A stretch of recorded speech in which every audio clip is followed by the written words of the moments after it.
Hello, welcome back to my channel, Lomzy Sews.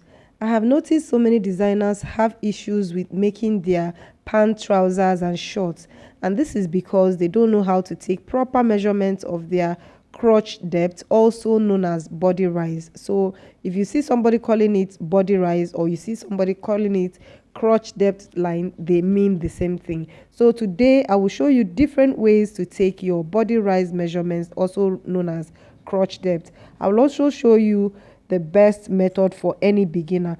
Trust me, trouser, pants and shorts are one of the very easy sewing projects a beginner can quickly stitch and also look classy.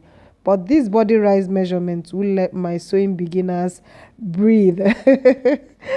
So guys, today I'll be showing you different ways to take your body rise measurement for a perfect pant, trousers or shorts. Let's get into today's tutorial.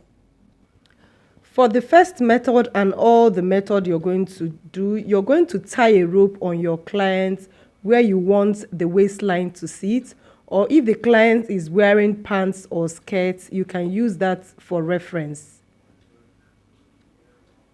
So you have to make sure this rope sits where you want the waistline to be.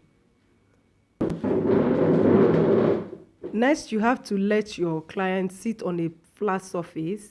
You take the measurement from the waistline down to the flat surface where the seat stopped.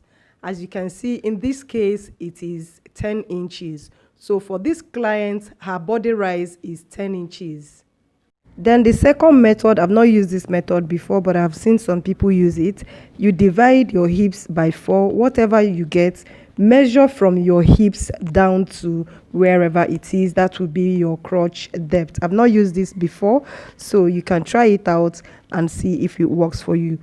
For me, with this method, you will not be able to decide how high you want your high waist trouser to be or how low you want your pant trousers to be. So you can try it out and let me know in the comment section if it worked for you or not.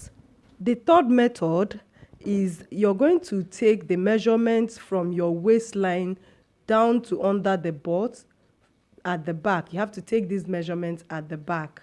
So from the waistline down to where the butt is seated, and that's what you will take. Method might not be so accurate because of maybe what your client might be wearing, so totally this might not be the best option. So we are going to go over to the fourth method.